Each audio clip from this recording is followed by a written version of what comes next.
ओम श्री योग वशिष्ठ महारामायण मुमुक्षु प्रकरण पंचमः सर्गः पौरुष स्थापनम प्रकरणम। यानी कि वशिष्ठ जी इस सर्ग के अंतर्गत पौरुष की महिमा का वर्णन करेंगे। वशिष्ठ जी ने कहा, जैसे नीले पीले इत्यादि रंगों की अभिव्यक्ति में प्रकाश ही मुख्य कारण होता है, वैसे ही शास्त्रीय कायिक वाचिक और मानसिक व्यवहार करने वाले अधिकारी पुरुषों के पुरुषार्थों की सिद्धि में प्रवृत्ति ही मुख्य कारण होती है। कहने का तात्पर्य है कि जैसे अलग अलग रंग दिखाई देते हैं, तो उन रंगों का जो कारण है वो प्रकाश है। यानी कि रंग प्रकाश में होता है, वस्तु में नहीं होता। और हमको लगता है कि ये रंग वस्तु में है। ठीक वैसे ही समस्त पुरुषार्थ जो इस जगत में दिखाई देते हैं कि इसने धन पाने के लिए प्रयत्न किया, इसने पुत्र पाने के लिए किया, इसने स्वस्थ होने के लिए किया, या इसने इस खेल में महारत हासिल करने के लिए किया, तो अलग अलग पुरुषार्थ तो दिखाई देते हैं, लेकिन उन सब में केवल एक ही चीज कारण है, वो है सुख की प्रवृत्ति, सुखाय प्रवृत्ति। इसके सिवाय और कोई कारण नहीं। आप किसी भी क्षेत्र में आगे बढ़ना चाहो या कुछ भी करना चाहो, आपकी हर प्रयास का केवल एक ही कारण है, और वो है सुखाय प्रवृत्ति। आपका ही नहीं, इस जगत में कीड़ी से लेकर ब्रह्म पर्यंत सब इसी में ही लगे हुए हैं।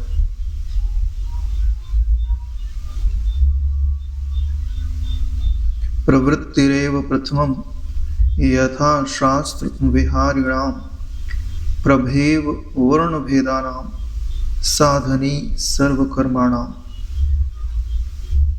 मनसा वांछयते यत च यथा शास्त्रम न कर्मणा साध्यते मत्त लीलासो मोहनी न अर्थ साधने।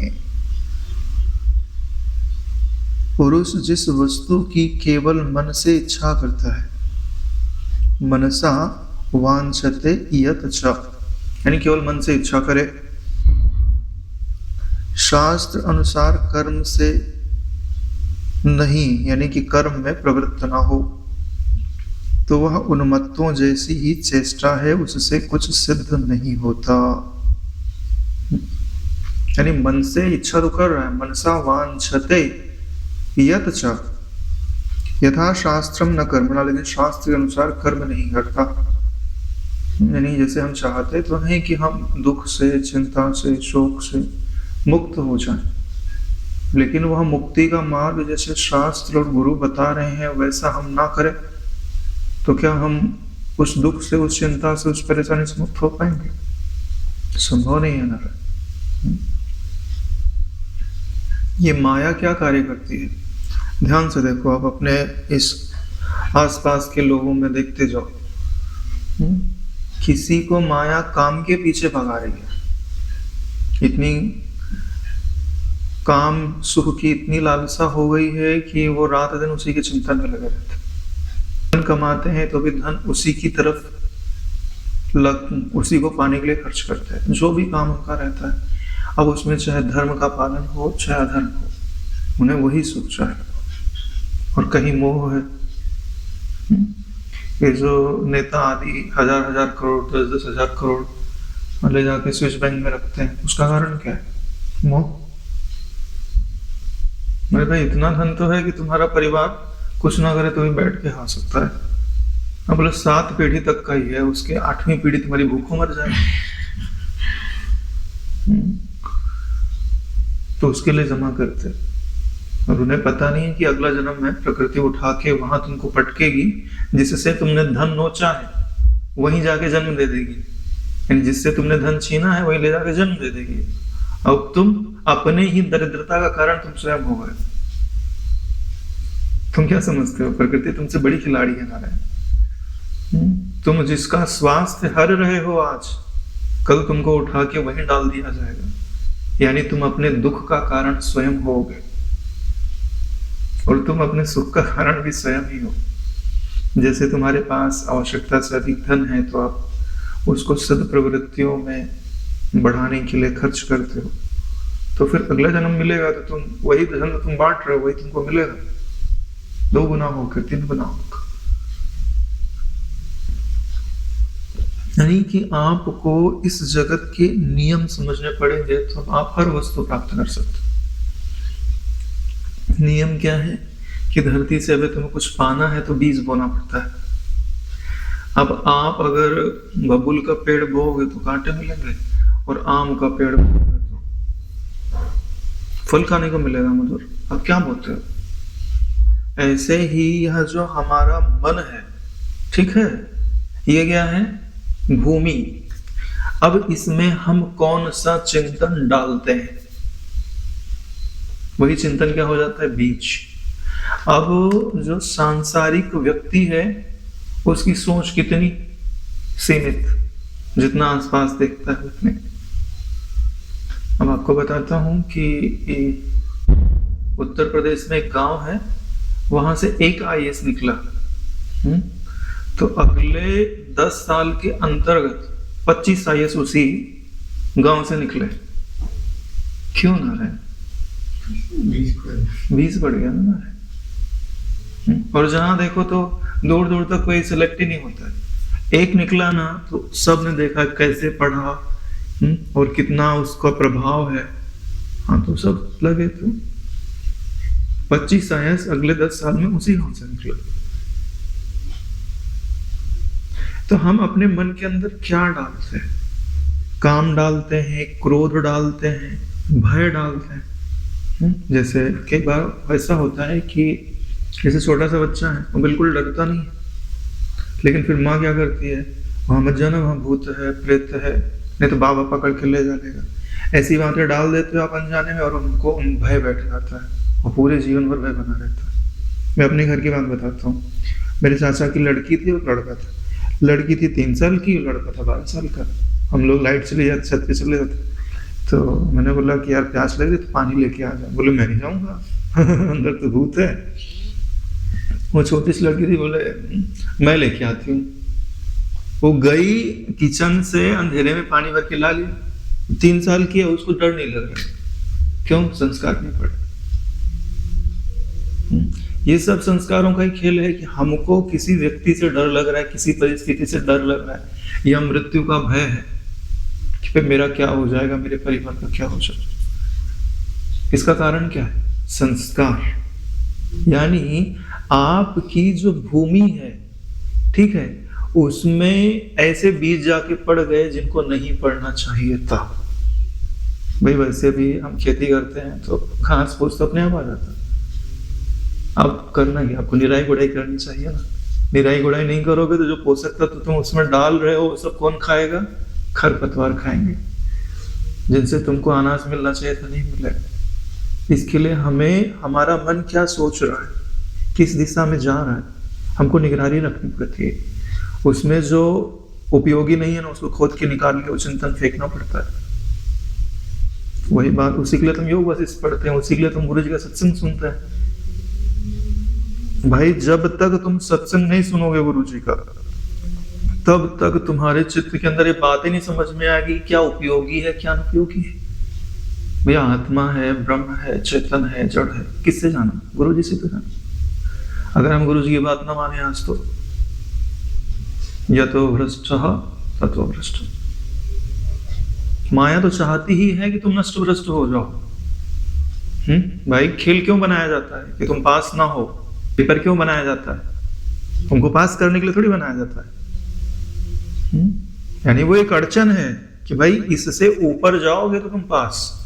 जैसे ऊंची कूद होती है, या बोलते हैं बाधा दौड़ होती है, उसमें ऊंचा ऊंचा स्टेप बना दिया जाता है, और जो कूद के आगे निकलेगा वो दौड़ गया, वो पास होगा। जो लड़ के गिरेगा वो गिरो, छट जाओ।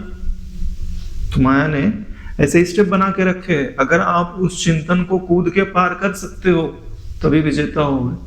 क्योंकि ये खेल है नारायण, खेल में उसके नियम होते हैं और वो पालन करना पड़ता है।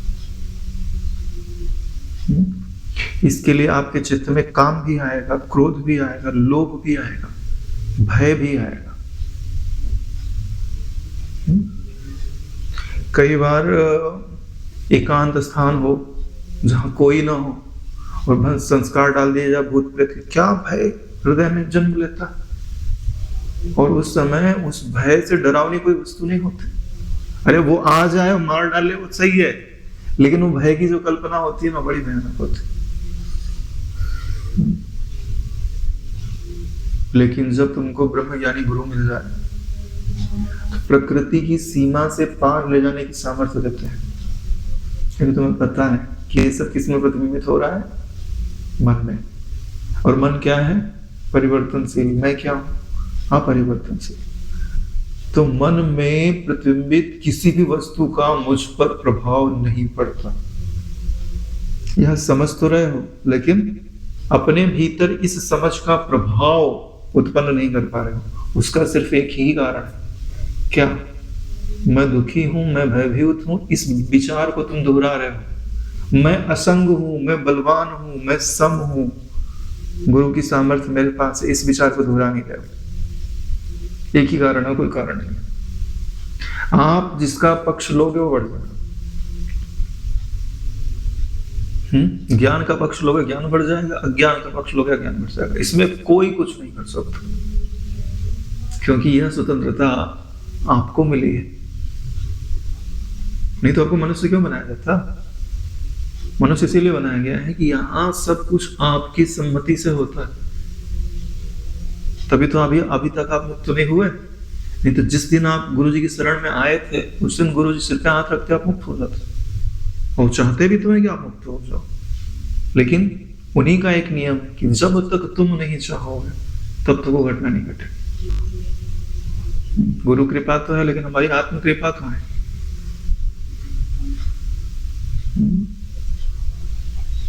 इसलिए यहां भी बात बताई जा रही है कि मनुष्य जो है किसी वस्तु को पाने के लिए मन से तो इच्छा कर रहा है कि मैं निर्भय हो जाऊं, प्रसन्न रहूं, सम रहूं, लेकिन शास्त्र जैसी बात बता रहे हैं वैसा कर नहीं रहा।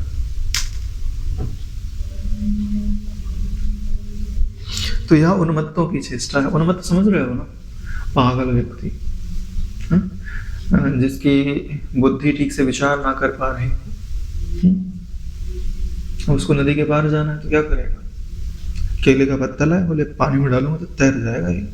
हाँ, तैर जाएगा, तुमको पार ले जाएगा। तो उन्मत्तों की चेष्टा है।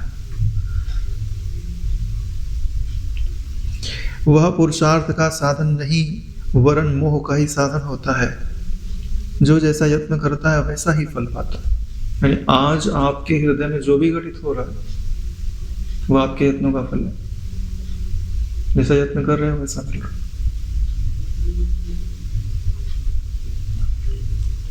पूर्व में किया गया स्वकर्म ही दैव कहलाता है। अब वही बोलते हैं कि भाई ये तो चांदी का चम्मच मुंह में लेके जन्मे, यानी घर परिवार समृद्ध है, और एक जो है वो जन्मते ही कर्जा है सिर के ऊपर, उसके बाप ने कर्जा लेके रखा और उसको चुकाना पड़े। तो दोनों में अंतर क्यों है? यह प्रकृति एक के साथ न्याय और एक के साथ अन्याय क्यों कर रही है? यहाँ कोई न्याय अन्याय नहीं करता, तुम्हारी कर्म है। अगर तुमने इस जन्म में दूसरों के सुख के लिए प्रवृत्ति की है तो अगले जन्म में आपको सुख के साधन सहज मिल जाएंगे। इस जन्म में आपने दूसरों को दुख दिया है तो अगले जन्म में बिना प्रयास के दुख की साधन आपको मिल जाएंगे। जो आपको दुखी करेंगे, जो दोगे सो मिलेगा।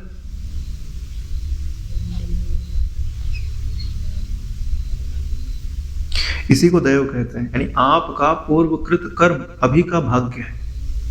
बोलते नहीं बड़े सौभाग्यशाली थे, इनका नंबर लग गया, ये मिल गया। पूर्व का कर्म है।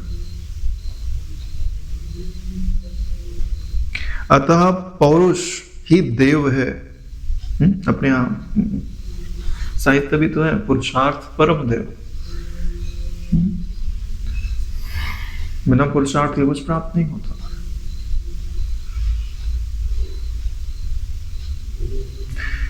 एक वर्ड आता है अथक परिश्रम। परिश्रम कैसे कर रहा है? बोले उसको थकान नहीं होती।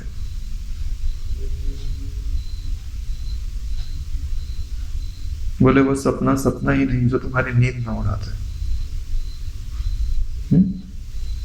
किसी का अगर कोई सपना है और उसको चैन की नींद आ रही है तो उसका वो सपना नहीं है। जैसे बोलते नहीं मेरा सपना है कि मैं ये पा लूं, और उसको चैन की नींद आ रही है ना, तो उसने कभी सपना देखा ही नहीं।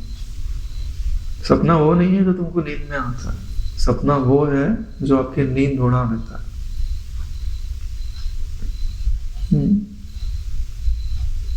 अभी आप नींद के अधीन हो जाते हो। अर्जुन को ज्ञान हुआ, क्यों हुआ? क्या नाम था उसका? गुडाकेश। गुडाक किसको बोलते हैं? नींद को। जो नींद को जीत लेता है वो अर्जुन हो जाता है। नींद समझते हो? जड़ता को जो जीत लेता है। सबसे कठिन काम इस जगत में है तो नींद को जीतना। नींद को वही जीत सकता है जो वास्तविक ध्यान में जिसकी गति होती है।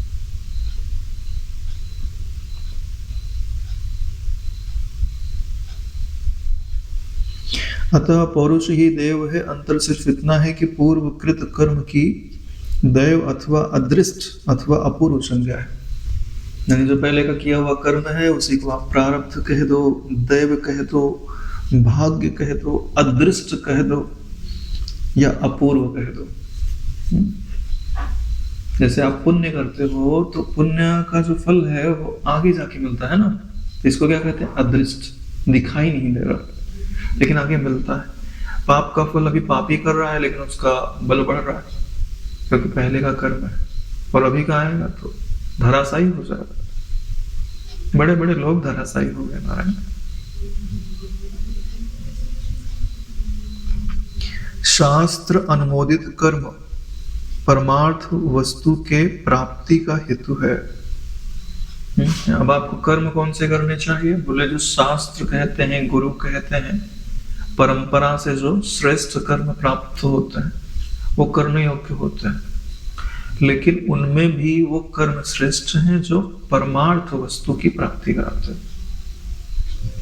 अब देखो कि जो परमार्थ वस्तु होती है, ठीक है, उसकी अप्राप्ति का भ्रम है। वो प्राप्त तो होती नहीं क्योंकि वो नित्य प्राप्त है ना।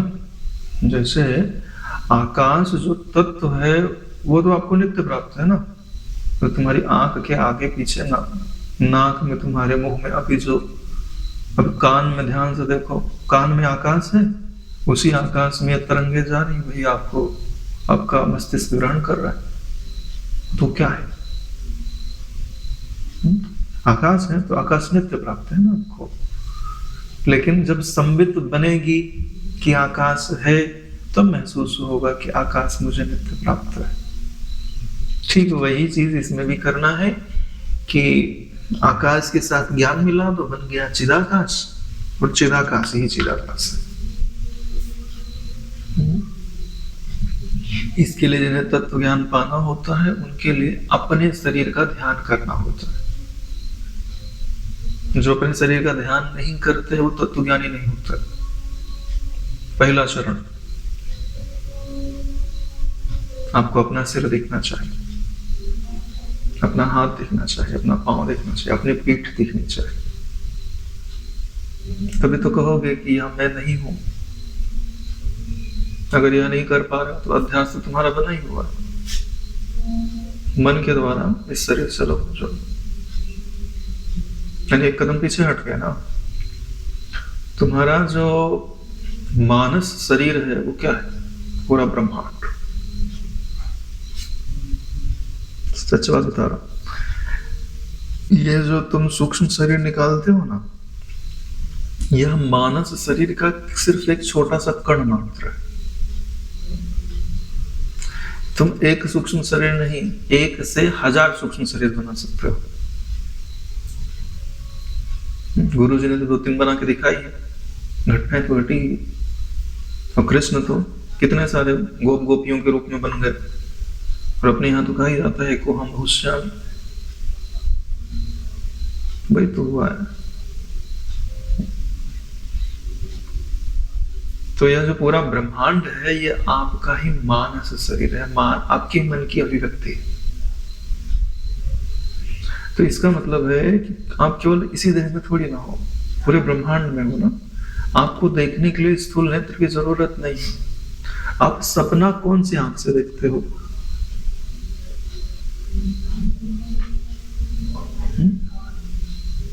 दृश्य तन्मात्रा, दृश्य तन्मात्रा को देखने के लिए नेत्र की जरूरत नहीं होती। जैसे अभी मैं बोलूं कि कल्पना करो एक नदी बह रही, कौन सी आंख से देख रहे हो? दिखती है ना नदी? मन की आंख से।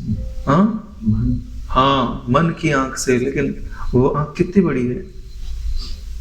जैसे आंख 1 इंच की, 1.5 इंच की, तो वो जो मन की आंख है वो कितनी बड़ी है? उसका सीमा का। हाँ, अब समझ रहे हो? वह जो मन की आंख है वो निराकार है। ऐसे ही आपकी जितनी भी इंद्रियां हैं वो सब निराकार है, साकार नहीं है। ये जो साकार चीज आपको दिखाई दे रही है वो उनकी सीमा को कम करने के लिए लगाई गई है। जैसे अभी आंख से अपन बहुत कुछ देख पा रहे हैं, हम तुमको एक ऐसा चश्मा बना देंगे उसमें इतना ही छोटा छेद हो और तुमको आंख में पहना दे, तो क्या होगा कि आप केवल उतना ही देख पाओगे। और चश्मा उतार दो तो बहुत ज्यादा देख सकते हो। वही हाल हो रहा है कि आपके मन की जो ज्ञान प्राप्ति की सीमा है उसको लिमिट करने के लिए ये देह डाल दिया गया है। आप सोच रहे हो कि मेरे ज्ञान को बढ़ा रहा है, नहीं, बढ़ा नहीं रहा, कम कर रहा है। मन के द्वारा जो देखा जा सकता है वो नेत्र के द्वारा नहीं देखा जा सकता। 38 एंगस्ट्रॉम से 47 एंगस्ट्रॉम, इतनी तो है ना। उसके ऊपर देख सकते हो ना उससे नीचे देख सकते हो। कान की सीमा 20 हर्ट्ज से 20,000 हर्ट्ज तक। तो इन्होंने कम कर दिया नारायण।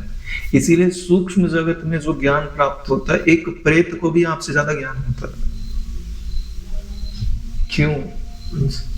हम मानसिक है ना, वो भी पूरा मानसिक नहीं है। स्थूलता की भावना के कारण उसकी भी लिमिट बनी हुई है। तो यही बात हमको समझना है नारायण कि अगर हमको ज्ञान में दृढ़ होना है तो अपने देह का ध्यान करना चाहिए। कुछ समय करो, जैसे आप मान लो 25 माला करते तो 5 माला देह के ध्यान में गुजारो, बाकी अपने इष्ट के ध्यान में, गुरु के ध्यान में गुजारो। इससे क्या होगा कि मैं देह से पृथकत्व का जो धारणा है वो दृढ़ होगा। फिर उसके साथ जब माला पूरी हो जाए तो अपने आप को बताओ कि यह देह मैं नहीं हूं, तो इसके संबंधी भी मेरे नहीं। देखो, चाबी मिलने के बाद ताला खोलना पड़ता है। चाबी मिल गई है, तुम ताला खोला नहीं, खजाने वैसे के वैसे, कोई फायदा थोड़ी होगा। मैं देह नहीं हूं यह क्यों डाला जा रहा है? दुख की निवृत्ति के लिए। और दुख क्यों होता है? अहमता और ममता के कारण। देखो, हर चीज एकदम डिफाइंड ठोस करके रखो। अगर देह मैं नहीं हूं तो देह के संबंधी मेरे नहीं, तो अब उनके दुख का प्रभाव मुझ पे नहीं पड़ना चाहिए। अगर पड़ रहा है तो आप अहमता भी बनी है, अलगाव नहीं किया। ये सच्चाई है, चाहे मेरे लिए हो चाहे आपके लिए। अगर मैं दुखी हूं तो जरूर मैंने बेवकूफी की है। देखो, एक भी जो भी बात बोल रहा हूं सब सत्संग का ही बोल रहा हूं, मैं अपने मन से नहीं बोल रहा। बिना प्रज्ञा के अपराध के कोई दुख नहीं होता। बिना ना समझी के कोई दुख होता। गुरु जी ने बोला दुख है मतलब ना समझी है, बिना ना समझी के कोई दुख नहीं होता। गुरु की बात मान ले तो तुम्हारे अंग सड़ सड़ के गल गल के गिर रहे हो तो भी तुम्हारे चेहरे पर मुस्कान फैल जाएगी।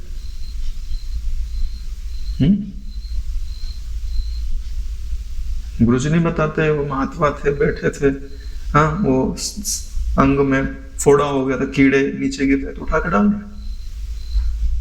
करने के लिए नहीं बता रहा हूं। डाल क्यों रहे? क्योंकि मुझे पता है कि अब शरीर जाने का समय आ गया।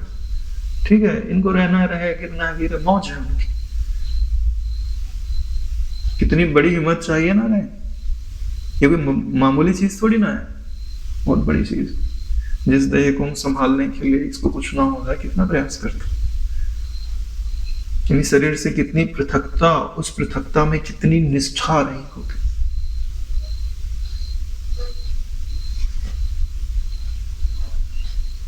कहीं सम कहीं असम, प्राक्तन और ऐहिक, दो ही पुरुषार्थ मेषों और भेड़ों की तरह आपस में लड़ते हैं। उनमें से जो कम शक्ति वाला होता है वो विनष्ट हो जाता है। यानी अब समझ लो ध्यान से, पहले मन में द्वंद्व होता है, फिर बाहर द्वंद्व होता है। वास्तव में द्वंद्व तो मन में ही होता है। एक मन आपका आपको दुखी करना चाहता है, और एक मन जो गुरु जी के अनुसार है, सत्संग के अनुसार है, वो आपको उन्नत करना चाहता है। अब आप किसका पक्ष लेते? दोनों में दोनों चल रहा है।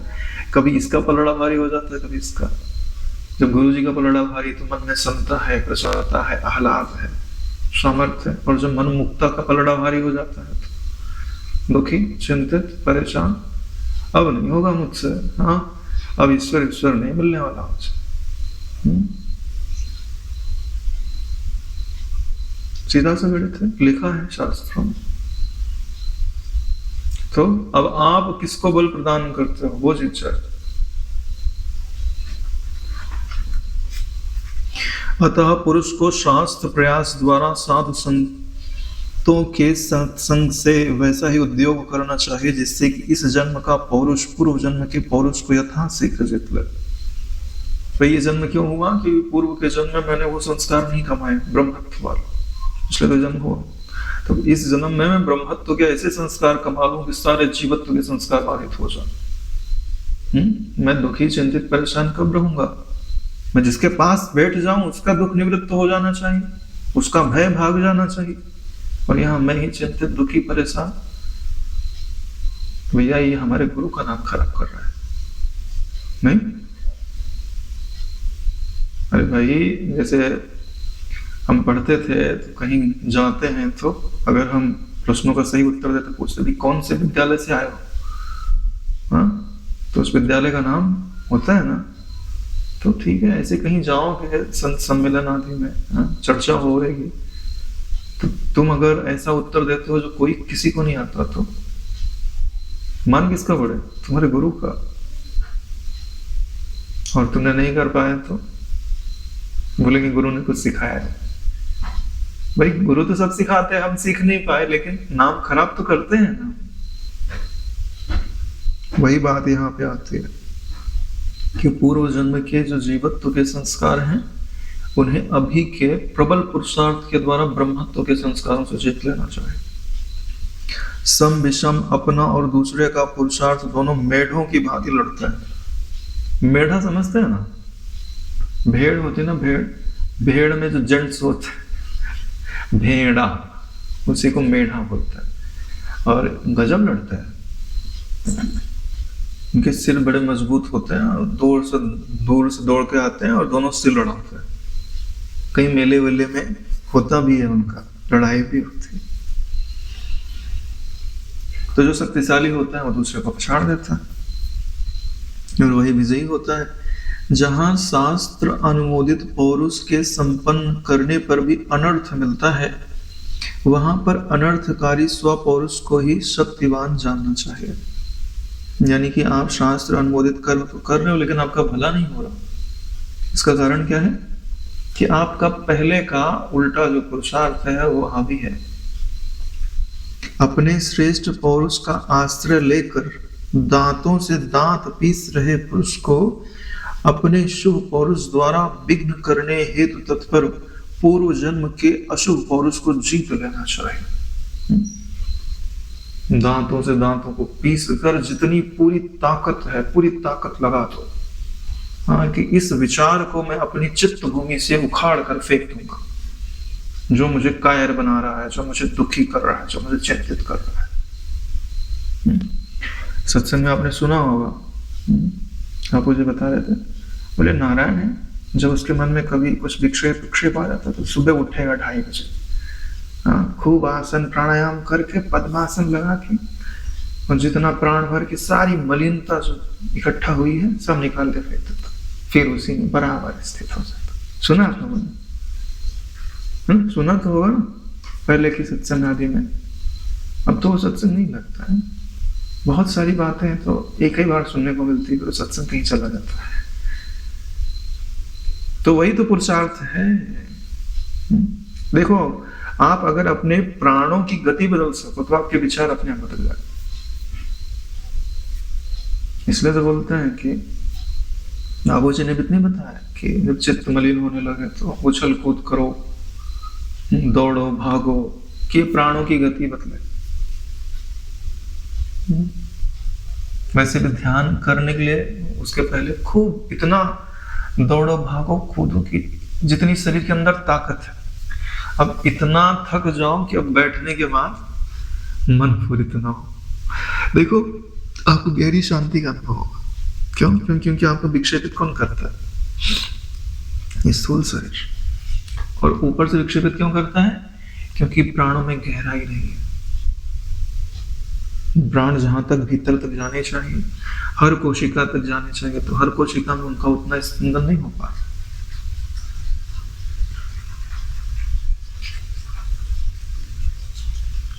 पूर्व कर्म जो अदृष्ट या प्रारब्ध के रूप में होकर बुद्धि को प्रेरित करता है, ऐसी बुद्धि को पूर्वक कुचल डालना चाहिए। क्या बात! क्योंकि वहां प्रत्यक्ष यत्न से अधिक शक्तिशाली नहीं है। यानी अभी का जो आपका पुरुषार्थ है वो अत्यंत शक्तिशाली है। पहले चाहे जो हो,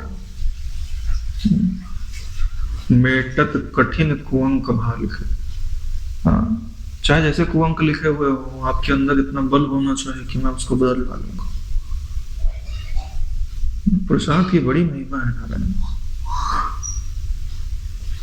सम्यक रूप से पौरुष पूर्वक जब तक प्रयत्न करते रहना चाहिए, तब तक प्रयत्न करते रहना चाहिए जब तक प्राक्तन पूर्व जन्म का अशुभ कर्म अथवा पौरुष स्वयं पूर्ण रूपेण शांत न हो जाए। इसमें जो पूर्व जन्म की बात बताई हुई है, एक तरह इसको मोटा ऐसा समझो कि पूर्व जन्म में हमने क्या कमाया है?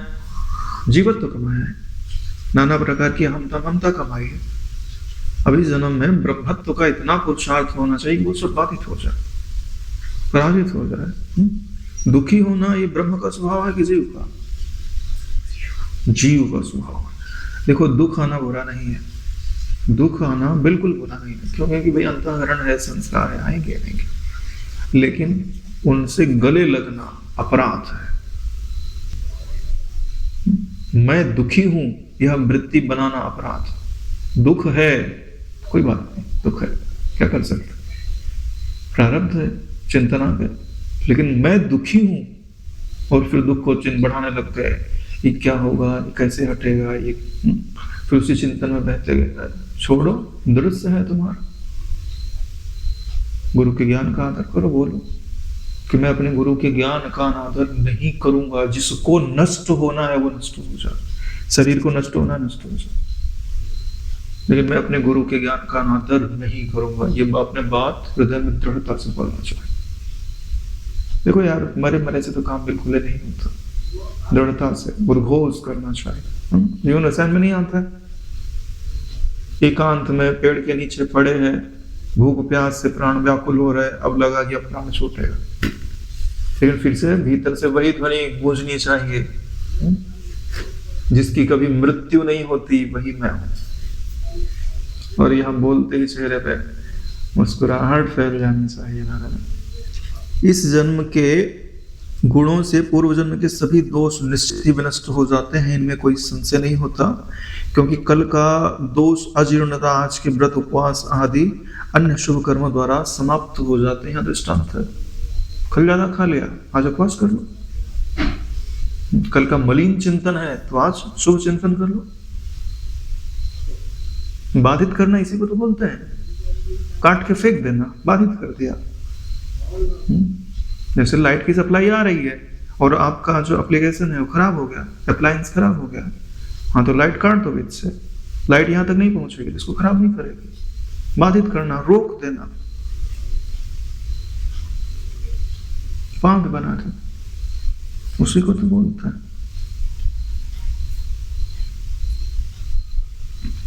असत स्वरूप देव को श्रेष्ठ कर्मों से सदैव उद्यमशील बुद्धि द्वारा अध अर्थात तिरस्कृत कर आत्मा में संसार सागर से पार होने के लिए श्रम, दम, श्रवण, मनन आदि संपत्ति हेतु पुरुषार्थ करना चाहिए। कहने का तात्पर्य है कि जिसको आप दैव कहते हो वो वस्तु में दैव नहीं है, वह कर्म के अधीन है, कर्म का ही स्वरूप है। और आपका श्रेष्ठ कर्म क्या कहता है कि इस जगत के सारे दुखों से पार होने के लिए षट संपत्ति का अर्जन करो, षट संपत्ति के पश्चात मोक्षा का, फिर श्रवण मनन निधिध्यासन का। यही आपके लिए पुरुषार्थ है। गधे की भांति व्यक्ति को उद्योग रहित होकर नहीं रहना चाहिए, बल्कि स्वर्ग मोक्ष रूप दोनों लोगों की सिद्धि हेतु शास्त्र अनुकूल प्रयत्न करना चाहिए। दोनों नाम ले रहा है, स्वर्ग और मोक्ष।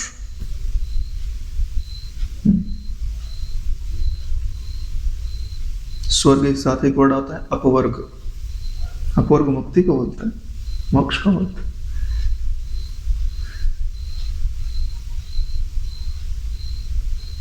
तो चाहे स्वर्ग के लिए यत्न कर लो, चाहे मुक्ति के लिए यत्न कर लो, दोनों ही श्रेष्ठ माने जाते।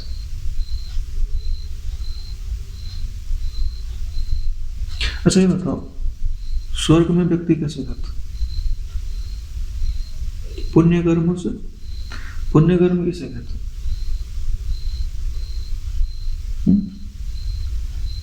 यह पुनाति सा पुण्य, जो आपके अंतःकरण को पवित्र करता है। अब अंतःकरण को पवित्र क्या करता है? सर्वत्र परमात्मा दर्शन। गलत बोल रहा हूं? सही बोल रहा हूं। अब काम क्यों है? परमात्मा नहीं देखा। क्रोध क्यों है? परमात्मा नहीं देखा। भय क्यों है? परमात्मा नहीं देखा। हमारे गुरु जी ने क्या संस्कार दिया है? गले पे भाला रख दिया उसने, यार तू भाला होके आएगा तो भी मुझे धोखा नहीं दे सकता। हमारे गुरु जी ने हमको वो संस्कार दिया। उतना ना कर सको तो कुछ तो परमात्मा भाव जागृत करने का प्रयास करना चाहिए, नहीं तो हम हार जाएंगे, फिर पहले से पढ़ना पड़ेगा। हर जन्म में पहले से पढ़ना पड़ता है।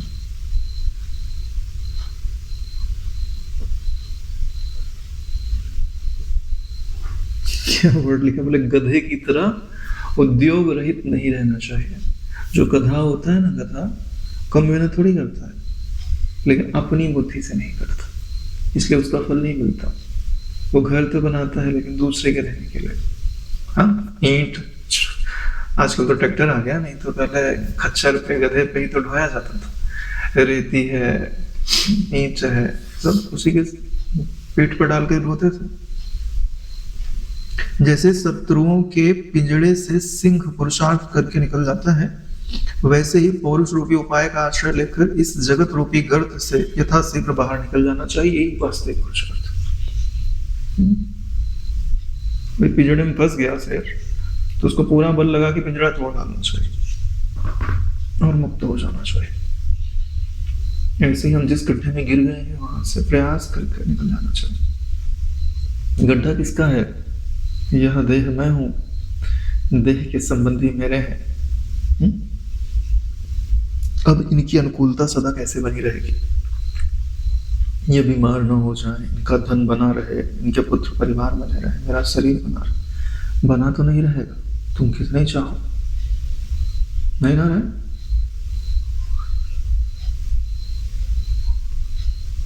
क्योंकि सब परिवर्तनशील है, बदलेगा, निश्चित ही बदलेगा। प्रकृति किसी पे रह नहीं करती, जो जन्मा है सो जाएगा। और प्रसन्नता की बात क्या पता है? एक ही बार मरेगा। हाँ, श्री राम शर्माचार्य थे, सुनसान के सहचर उन्होंने पुस्तक लिखी है। जब उनके गुरुजी ने उनको हिमालय पे बुलाया था, कई बार बुला लेते थे, 3-4 साल हो जाए, 5 साल हो जाए तो बुलाते थे, वहां साधना कराते थे, ऊर्जा इकट्ठी होती थी, बोले जा अब फिर से प्रचार कर। ऐसे कराए जाते हैं कि उसमें एनर्जी इकट्ठा करना, फिर बांटना, फिर खत्म हो गई, फिर इकट्ठा करना, फिर बांटना, क्योंकि ऊर्जा लगती तो वही, उसके लिए कान चाहिए। अब वो बताते थे कि जहाँ हम सोते थे रास्ते में, क्योंकि ये गंगोत्री के आगे नंदनवन, वहां तो कोई रास्ते ही नहीं होता, अभी भी रास्ता नहीं। बोलते थे जहाँ हम सोते थे वहां अजगर रेंगते थे, सांप रेंगते थे, और कहीं कहीं तो हिंसक पशुओं के झुंड आते थे। वो बोलते थे कि अगर वो हमला करे ना तो एक एक बोटी नोच के ले जाते, एक एक बोटी। फिर हम सोचते थे कि अब हमको लौट जाए तो मार डालेंगे लोग। फिर क्या सोचते, बोले मृत्यु आएगी ना तो एक ही बार आएगी, और अगर यही लिखी है तो कोई टाल नहीं सकता, और नहीं लिखी है तो कोई मार नहीं सकता। यह आपको निश्चित समझना चाहिए। अगर यही लिखी है तो कोई बजा नहीं सकता, मरोगे ही मरोगे, और नहीं लिखी है ना तो कोई मार भी नहीं सकता। तो ये अपने आप को समझाते समझाते निकल जाते थे, नहीं खाते थे, किसी ने नहीं खाया।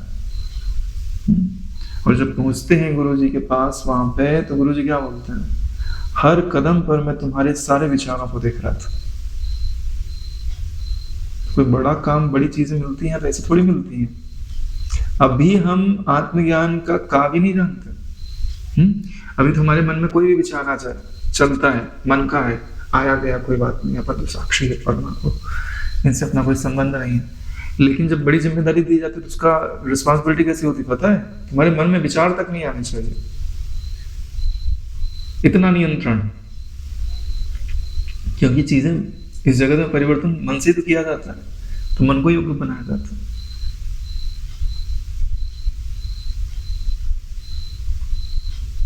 अब परशुराम की जो माता जी थी उनके मन में ही तो आया था, उसके कारण गला कटवा दिया।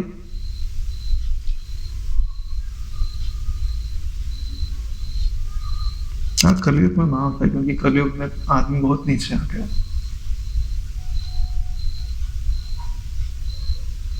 सदैव यह ध्यान रखें कि यह देह नश्वर है, यह पशुवत विषय भोग आदि में जो आसक्ति है उसे त्याग कर मानवोचित श्रेष्ठ पुरुषों का सत्संग एवं सत्शास्त्रों का अवलंबन लेना चाहिए।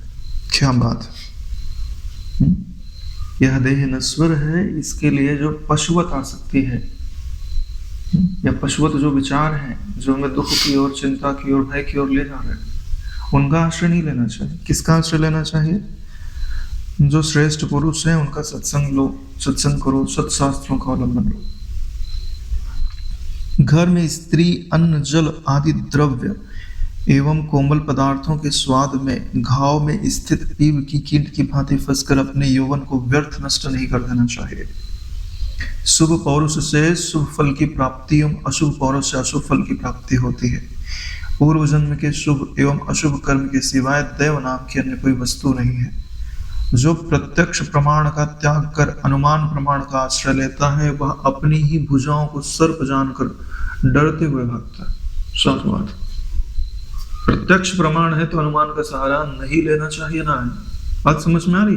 घड़ी सामने रखी है, ये प्रत्यक्ष प्रमाण है। आंख बोल रही है, घड़ी सामने रखी है, तब इसमें अनुमान करने की जरूरत, क्या पता है घड़ी है कि नहीं है? अबे मूर्ख है क्या? सामने रखी है, दिखाई दे रही है, और तू बोल रहा है कि घड़ी है कि नहीं। इसका मतलब है कि तुम्हारी जो बुद्धि है वो हिली हुई है ना।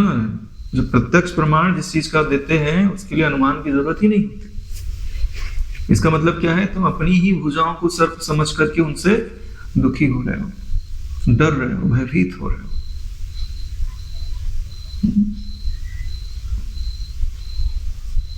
देखो, जीवन में संस्कृत जो भाषा है ना, इसका बहुत बड़ा योगदान है। प्रयास करके थोड़ी बहुत संस्कृत सीख लेनी चाहिए। ये जो श्लोक होते हैं ना, श्लोक, इनका अगर आप पठन करते हो या इनको याद करते हो तो इससे क्या होता है, ये आपके बहुत सारे चक्रों में बहुत चीजों का रूपांतरण कर देते हैं। जैसे आप रोज एक अष्टोत्तर गीता के श्लोक सुनाते हो, 2-4 बार तो उसको दोहराते हो, तो उसके जो शब्द हैं वो सिर्फ शब्द नहीं है, मंत्र है। वो आपके भीतर वो ऐसी ऊर्जा बनाते हैं। आप पाठ करके देखो, आपके अंदर नवीन भाव, नवीन विचार ना आने लगे तो बताना। और अगर आप याद कर लेते हो, उसको समझते हुए दोहराते हो, तो बात ही अलग है। नवीनता आने लगती, चित्त के अंदर सामर्थ्य आने लगती। आप जो सोचना चाहो वो सोच सकते हो, जिस विचार को हटाना चाहो उसको हटा सकते हो। ये बहुत बड़ी चीज है। ये ज्यादातर लोग साइकेट्रिस्ट के पास क्यों जाते हैं, मनोवैज्ञानिकों के पास क्यों जाते हैं? क्योंकि वो जिस चिंतन को निकालना चाह रहे हो निकल नहीं रहा, और जिसको डालना चाह रहे हो जा नहीं रहा, इसीलिए तो जाते हैं और कर ले जाते हैं।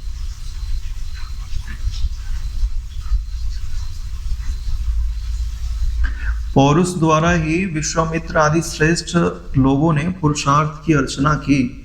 ऐसा न जानते हुए मुझे दैव सत प्रेरणा दे रहा है, ऐसा कहने वाले दग्ध बुद्धि वालों का मुख देखकर लक्ष्मी भी वापस चली जाती है। हाँ, जो पुरुषार्थ का आश्रय नहीं लेते, देव का आश्रय लेते हैं, तो लक्ष्मी उनके घर आ रही है ना, तो चेहरा देख लिया तो बोले यार इसके घर नहीं जाना चाहिए, पुरुषार्थ ही नहीं है ये। अतः सर्वप्रथम पुरुषार्थ द्वारा नित्य अनित्य वस्तु विवेक कर 4 साधनों गए। 4 साधन कौन कौन से हैं? एक तो षट संपत्ति हो गई, विवेक वैराग षट संपत्ति और मोक्ष की इच्छा, इसी को 4 साधन साधन चतुष्टय कहा जाता है।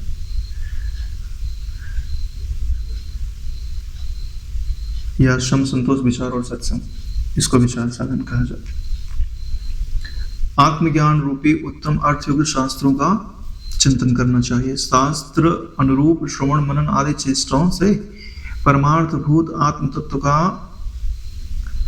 चिंतन न करने वाले पुरुषार्थ साधन से रहित मूढ़ जनों की अनंत अति दुष्ट भोग इच्छा को धिक्कार है। अगर आप ऐसा नहीं करते तो आपके अंदर जो भोग इच्छा है, संत जन उसका धिक्कार करते हैं कि यह तुम्हारी जो भोग इच्छा है वो तुमको सुख नहीं देगी, वो तुमको ही भोग डालेगी। आत्म तत्व को प्राप्त करने हेतु अनंत पौरुष अथवा अति प्रयत्न की जरूरत नहीं है, बल्कि आत्म साक्षात्कार पर्यंत ही प्रयत्न अपेक्षित है। क्योंकि रत्न तत्व परीक्षा के जो पारखी हैं वो बिना श्रम के रत्न लाभ पाते हैं, तथा श्रम पूर्वक भी पत्थर से रत्न प्राप्ति संभव नहीं है। बात समझ में आ रही? क्या बात लिखी है? मस्त वाली बात लिखी। क्या कहते हैं? आत्म साक्षात्कार में ज्यादा परिश्रम नहीं है, लेकिन वहां पे बुद्धि अत्यंत कुशल होनी चाहिए। जैसे जो रत्न के पारखी होते हैं तो रत्न बहुत जल्दी मिल जाता है, लेकिन उसको पहचानने वाला दुर्लभ है। अब नदी के किनारे घूमो, कई बार तुमको ऐसे ऐसे पत्थर देखने में लगता है ना, इतने चमक रहे हैं, फिर दूसरी तरफ पत्थर है, लेकिन उनमें से कुछ ऐसे होते हैं जो बड़े कीमती होते हैं। लेकिन जो जानता है भाई, जैसे आत्म तत्व तो सुलभ है, वहां तो चलो मिले ना मिले राम जान, लेकिन यहाँ आत्म तत्व का जो पारखी है वहां आत्म तत्व का तो अभाव ही नहीं। वृत्ति जहां से उपज रही है वही है, वृत्ति जिसमें नाच रही है वही है, जो उनको जान रहा है वही है, इतना नजदीक है। अब उसकी महिमा का पता ना होवे तो उसके मिलने पर भी लाभ नहीं होता। जैसे पारस पे तुम चटनी पीस रहे हो तो कहाँ मिलेगा?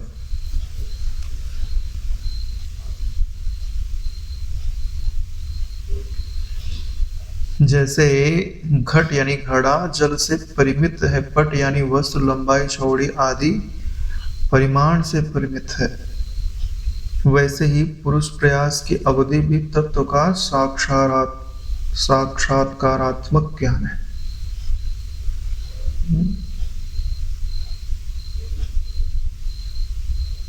यानी पुरुषार्थ की अंतिम अवधि क्या है? आत्म साक्षात्कार कर लेना। यदि पौरुष प्रयास सत्सांग सत्संग और सदाचार युक्त होता है तो वह अपना फल अवश्य प्रदान करता है, यह उसका धर्म है। यदि वह उक्त लक्षणों से रहित है तो फल की प्राप्ति असंभव है। यानी जो कार्य जैसे करना चाहिए वैसे करना पड़ेगा, मन माना करने से फल मिल जाएगा ऐसा मत सोचिए। पौरुष का यह धर्म है कि ऐसा व्यवहार कर रहे किसी भी व्यक्ति का प्रयत्न कभी निष्फल नहीं होता, अगर वो धर्मयुक्त है तो। दैन्य एवं दारिद्र्य आदि प्रकट दुख से पीड़ित हुए श्रेष्ठ पुरुष भी अपने पुरुषार्थ से देवेंद्र के तुल्य हो गए। यानी जो दरिद्र है, धन आदि नहीं है, निर्बल है, और पुरुषार्थ करे तो देवताओं से पूजनीय हो जाता, आराम से हो जाता। विचार ही तो बदलना है, दृष्टि ही तो बदलना। दृष्टि बदल गई तो सृष्टि बदल जाती।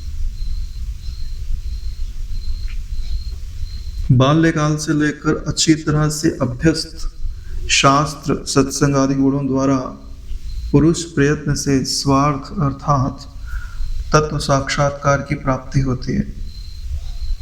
यहाँ तो लिखा है बाल्यकाल से अभ्यास करे, हाँ तो आसानी से तत्व साक्षात्कार हो जाता है।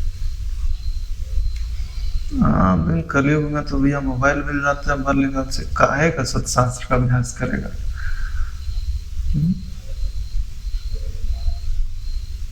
कोई विरला ही होता है जिसको तत्व ज्ञान में रुचि होता है, और उसमें से कोई विरले होते हैं जो अपनी बुद्धि को बढ़ाने के कार्य करते हैं। बुद्धि को बढ़ाने के लिए बुद्धि को अभ्यास में लगाना पड़ता है। तुमको संस्कृत के श्लोक नहीं याद होते, तुमका अर्थ याद करो, लेकिन याद करो। जो अपनी स्मृति को नहीं बढ़ाता ना, उसका ज्ञान नहीं बढ़ता। मैं बहुत ज्यादा याद करने की बात नहीं कर रहा, लेकिन कुछ ना कुछ आपको ज्ञान अपनी बुद्धि में रखना पड़ेगा।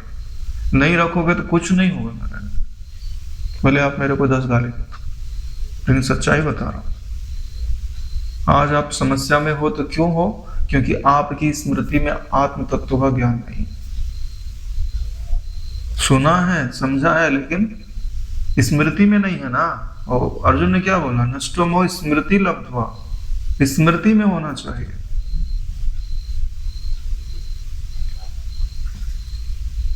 काम ही नहीं आएगा दूसरे के बैग में रखा हुआ पैसा।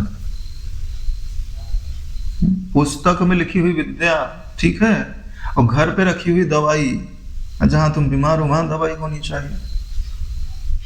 और दूसरे को उधार दिया गया धन समय पे कभी काम नहीं होता।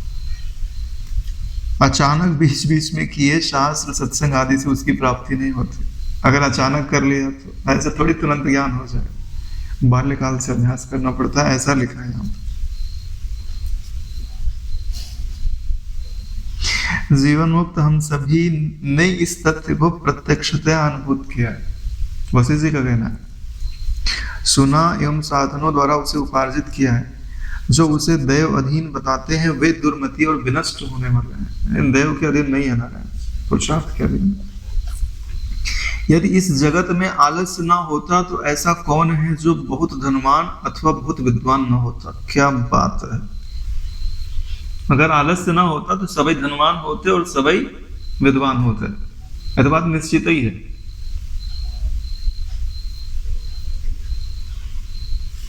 मात्र आलस्य से ही सागर पर्यंत यह धरती आत्मज्ञान शून्य से नर पशुओं नर मानवों से संव्याप्त है। आलस्य ही कहते हैं। अब देखो आलस्य कई प्रकार होते हैं। ऐसा नहीं है कि जो बिस्तर पे सोया है वही आलसी है। आलस शरीरगत भी होता है, मनोगत भी होता है और बुद्धिगत भी होता है। मैंने बुद्धिगत आलसी देखे हैं। हाँ, हमने उनको 20 बार पूछा है, मतलब एक दिन में नहीं, ऐसे ही दूर दूर करके, कि आज भगवत गीता पढ़ी? बोले हाँ। बोले क्या पढ़ा? बोले भगवान अर्जुन से कुछ कह रहे थे। हमने क्या कह रहे थे? बोले वो तो याद नहीं। इसको समझ रहे हो क्या है? बुद्धिगत आलस्य। हम मनोगत आलस्य क्या है? मन तो कह रहा है कि जब कर ले, थोड़ी देर और आराम कर लेते हैं फिर करेंगे। यानी कि अपना जो विचार है उसमें नवीनता नहीं लाना चाहते, अपना जो भाव है उसमें नवीनता नहीं लाना चाहते, अपना जो विचार है उसमें नवीनता नहीं लाना, ये बुद्धिगत आलस्य है। जैसी भावना बन गई उसी में बहते रहे। मनोगत आलस्य, शरीरगत आलस्य तो परिचय हो। नवीन भाव ना आने देना ये मनोगत आलस्य, नवीन विचार ना आने देना यह बुद्धिगत आलस्य, और नवीन कर्म प्रारंभ ना करना शरीरगत आलस्य। अब तीनों में से कौन सा आलस्य आप में? या तीनों ही है? हाँ? चपल बालकों द्वारा की गई क्रीड़ा से चंचल बाल्यकाल के बाद गुरु शुश्रूषा के समर्थ बाहुओं से शोभित युवावस्था के शुरू से ही महान विद्वान जनों के सत्संग से पद पदार्थ में निपुण होकर अपनी आत्मा के शांति आदि गुणों एवं राग आदि दोषों का चिंतन करें कि ये गुण कितने आए और राग आदि दोष अभी कहाँ तक शेष हैं। कि भाई जो बचपना है वो तो क्रीड़ाओं में चला जाता है, उसके बाद थोड़े बड़े होते हैं तब गुरुजनों की सेवा में लग जाना चाहिए और उनकी सेवा करते हुए युवावस्था का जो प्रारंभ होता है तो विद्वान जनों से सत्संग करके पद पदार्थ का जो अर्थ होता है, पद यही अहम एक पद है, ब्रह्म दूसरा पद है, इनको पद कहते हैं। इनका जो अर्थ होता है वे पदार्थ कहा जाता है। तो इनका क्या वास्तविक अर्थ होता है, अहम का क्या अर्थ होता है, त्वम का क्या अर्थ होता है, ब्रह्म का क्या अर्थ होता है, जगत का क्या अर्थ होता है, इनका वास्तविक अर्थ जानना, इसे बोलते हैं पद पदार्थ के ज्ञान में निपुण होना। निपुण होकर के आत्मा की जो शांति है, तत्व शांति है, अब उसके लिए कौन से गुण है जो सहायता कर रहे हैं और कौन से दोष है जो उसमें विघ्न डाल रहे हैं, और दोनों को यथावत जानना, फिर गुणों को बढ़ाना और दोषों को निकालना। चिंतन करें कि जो भी कुछ गुणों में कमी है उन्हें पूर्ण करे, जो द्वेष है उन्हें, जो दोष है उन्हें त्यागने का निश्चय कर ले। यही तो पुरुषार्थ है। दोषापनयन और गुणाधान, फिर हीनांग पूर्ति, तीन चीज तो की जाती है। वाल्मीकि जी ने कहा कि मुनि श्री वशिष्ठ जी द्वारा ऐसा उपदेश देते हुए दिवस बीत गया। पुरुषार्थ की पूरी बात आज भगवान वशिष्ठ जी ने बता दी है। तो अब भाई संध्या का समय हो गया, दिन बीत गया, भगवान भास्कर अस्ताचल को चले गए हैं। मुनियों की सभा महामुनि वशिष्ठ जी को प्रणाम कर संध्या अग्निहोत्री आदि सायंकालीन कृत्य करने हेतु चली गई। रात्रि व्यतीत होने के पश्चात प्रातः काल रवि रश्मियों के साथ वशिष्ठ जी के समक्ष पुनः उपस्थित हुई। इति मुमुक्षु व्यवहार प्रकरणे पौरुष स्थापनम नाम पंचमः सर्गः। आज यहीं विश्राम लेते। ओम कायेन वाचा मनसेन्द्रियैर्वा करोमि यद्यत् सकलं परस्मै श्री सद्गुरवे समर्पयामि। ओम सहनावतु सहनौ भुनक्तु सह वीर्यं करवावहै तेजस्विनावधीतमस्तु मा विद्विषावहै। ओम शांति शांति शांति। श्री सद्गुरुदेव भगवान की जय।